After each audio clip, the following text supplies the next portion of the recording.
Hey, this is Art from My New Microphone, and today I want to discuss a very important habit to develop in our mixing, and that habit is A/B testing. And more specifically, I want to share with you 5 different A/B tests that you can apply to your mixes today to help you mix better. Now, A/B testing is pretty simple. It's effectively testing thing A against thing B and comparing the two to find out which performs better.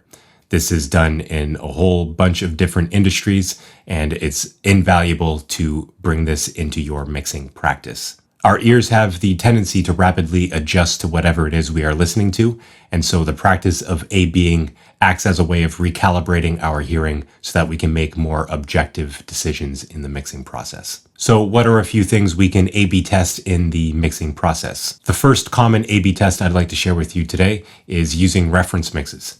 A reference mix is generally a commercially released song in the same or similar style or genre to the song you are working on mixing. A reference mix will act as a good guide or goalpost that we can reach toward as we go through mixing our own project. Being able to A/B test, that is turning on the reference mix and listening for a few seconds to the reference before going back to our mix, can help keep our mixing decisions objective and help us stay on course toward mixing toward our goal of reaching a similar vibe to the reference mix. The second A/B test I'd like to share with you is flipping phase. And this has to do with mix preparation. I actually did a video a while back on phase and mix preparation, if you'd like to check that out for more information. But if we can get 2 tracks relatively in phase with each other, sounding nice and solid and punchy in the low end, and we put a polarity inverting plugin on one of those tracks, and we A/B that on and off, when the polarity of one track is inverted, the tracks should really thin out and lose that power. If they don't thin out, then it means that maybe we didn't nail the phase as much as we thought we did. And if they sound better when the phase is flipped, then we know that we have severe phase issues in the mix. So try that A/B test out of polarity flipping or phase flipping the next time you are doing phase work on your mix. The third A/B test I have for you today is to actually turn on and off your plugins or bypass them and unbypass them as you listen through the mix. It's often the case that we feel the need to add processors like compression and EQ to our tracks, when in reality, they are actually acting detrimentally to the mix rather than helping enhance it.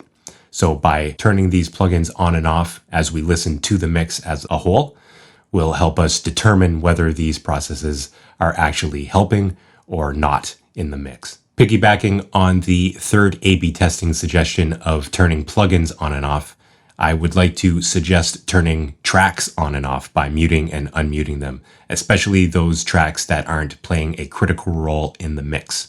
We can often become attached to everything that we recorded if we are mixing our own music, or we may be a bit shy to mute and unmute tracks in a session that was brought to us to mix. But muting tracks in certain sections of the song or altogether can have a huge effect on improving the overall mix without these individual tracks being missed. Of course, tread lightly here. Don't go about muting all of the important tracks, but if there's a track that just doesn't fit, don't be shy to at least attempt to mute it and see how it sounds in the mix. And if it improves the mix, then you may want to go ahead and not have that track in the mix after all. And the fifth A/B test I would like to share that can help improve your mixing is to actually turn parameters within your plugins on and off. This is common with, say, EQ, where we have multiple bands. We can actually turn individual bands on and off throughout the mix, and we may even want to automate when certain bands are engaged and disengaged. And we can figure this stuff out by A/Bing in the context of the mix to hear when or when not these parameters actually enhance the mix or when they don't.